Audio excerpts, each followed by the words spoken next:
Today's film is a thriller from 2025 titled War of the Worlds. The film opens with Will Radford, a terror analyst working with Homeland Security. His job is to survey his district and ensure that no one is a threat to their country. While surveying his district, Radford gets a video call from his friend, Sandra, who works at NASA. She shows him the crazy weather changes and heavy storms that have blinded the NASA satellites. Concerned, she asks Radford to look into it, but he ignores her and gets back to helping Homeland Security Director Briggs track down a rebellion hacker called the Disruptor. They're after him, for he is threatening to release some confidential documents to the public and expose their Goliath program, which they use to spy on the public with the agenda of enslaving and controlling it. Radford watches his live stream and uses his resources to track down his IP address. While that takes time, he scolds his pregnant daughter Faith for her unhealthy food choices, and his son Dave for spending his money on video games. The children hate him for invading their privacy and hacking their devices constantly.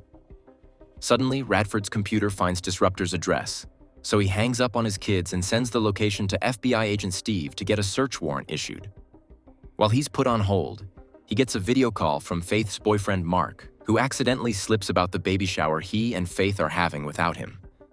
At first, Radford gets offended and tries to confront Faith over text, but then he hacks her PC to see why she didn't tell him about the baby shower.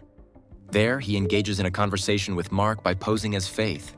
He trash talks about himself to sound more like Faith, but Mark tells her that her father will one day acknowledge them and appreciate them. This reminds Radford to accept Mark's friend request on Facebook, which he hasn't opened in 4 years. When he accepts his request, he finds out that Mark had posted the baby shower invitation on his account. He also opens an old notification from his late wife and goes through old texts. He gets back to work as Steve issues the warrant. Say it again. He sends the warrant to Field Agent Jeffries and sends her to arrest Disruptor. He video calls Jeffries and Briggs simultaneously. On call, he helps Jeffries find Disruptor's exact apartment unit.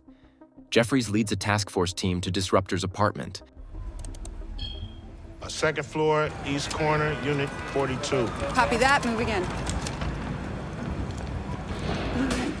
Going up the stairs. During which Sandra sends Radford a video of the weather getting worse.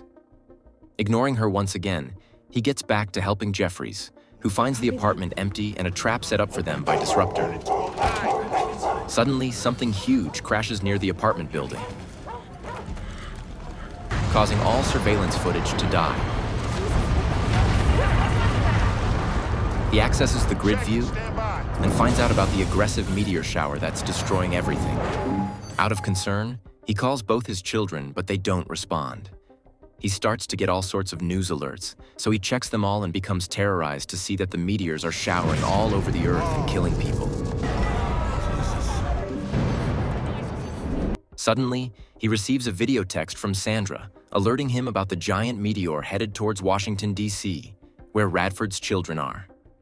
As things get worse, Briggs calls in an urgent Zoom meeting, but Radford keeps finding ways to contact his children. He hacks Faith's lab cameras and finds her stuck under a table.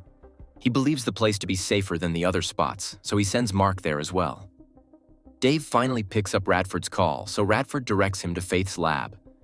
On his way, the signals scramble, and their call gets disconnected, but Radford remains updated on his location via his computer. Now updated on his kids' whereabouts, he finally joins the Zoom call, which Sandra also joins from a crash site. Defense Secretary Crystal also joins and confirms the president's safety. Sandra tries to go near one of the meteors to get a proper look, but her internet signals scramble. Radford reroutes her cell phone to a satellite and gets a better view of the meteor. She touches the meteor and describes it as cold. Suddenly, a tentacle comes out of the meteor and attacks Sandra, after which her call is disconnected. Briggs and Crystal look at it as a global threat and decide to involve the US president in calling in a planetary alliance of all governments. After assessing the threat, they also plan to launch DEFCON, according to which they will use their ultimate weapons against the thing that just attacked Sandra and contain it before it spreads nationwide. Jeffries is also in trouble, so Radford calls her. She shows him the meteor on the street, which turns into a robot with 100-foot-tall legs. This revelation stuns everyone in the government, so they all come looking for Radford's help. While he authorizes air security, Dave calls him and tries to tell him something that can help the entire nation, but Radford ignores him and hangs up.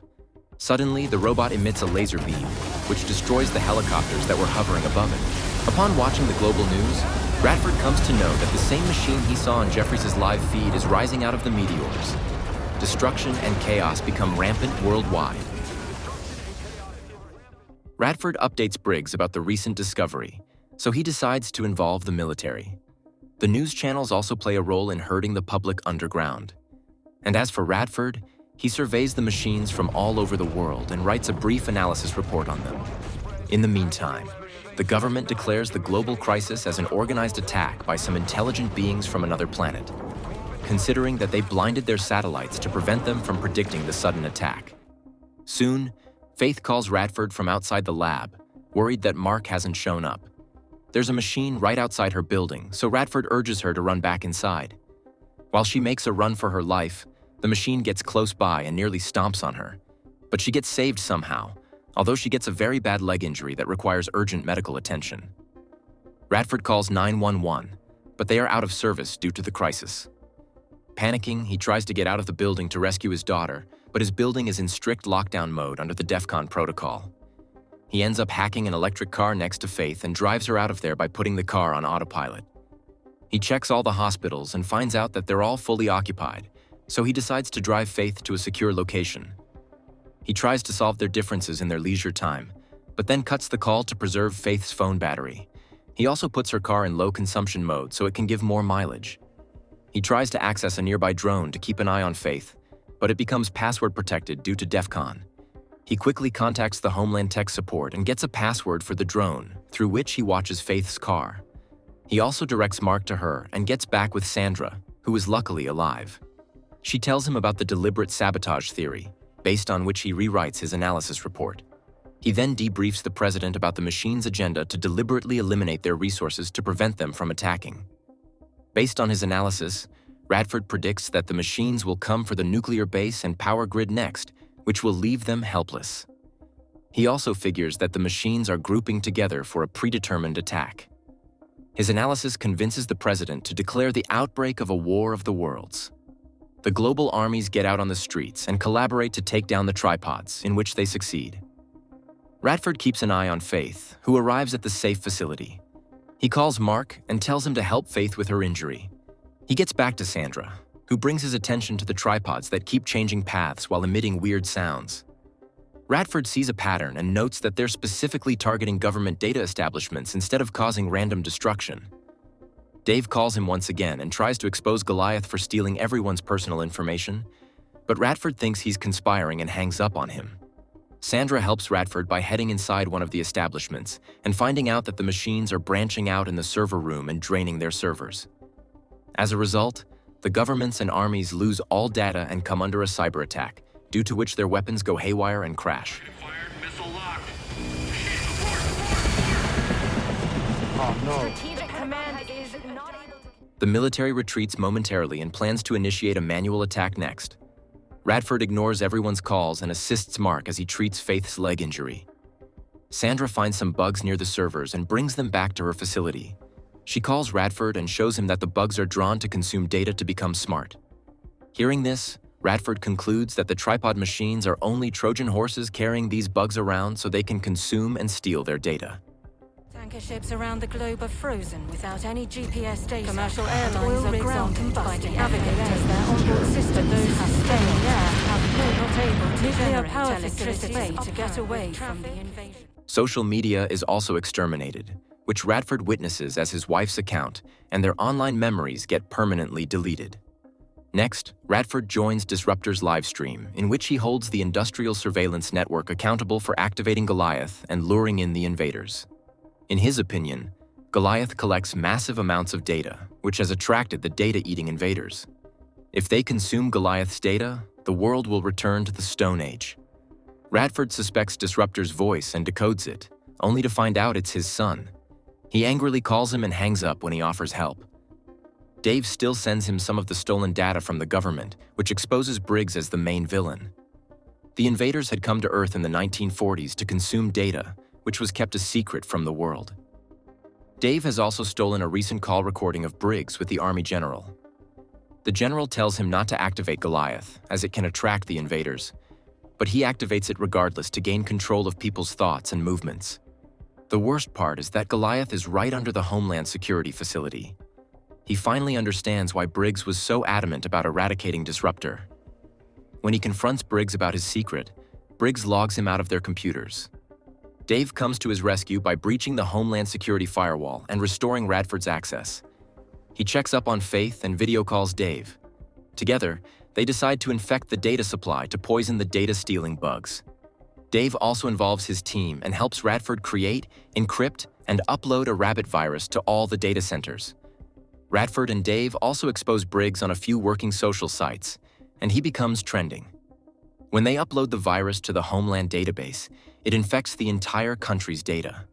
Their plan backfires when the virus leads the tripods to the disruptors. First, they expose the disruptors' IP addresses, and then they come to blow their locations.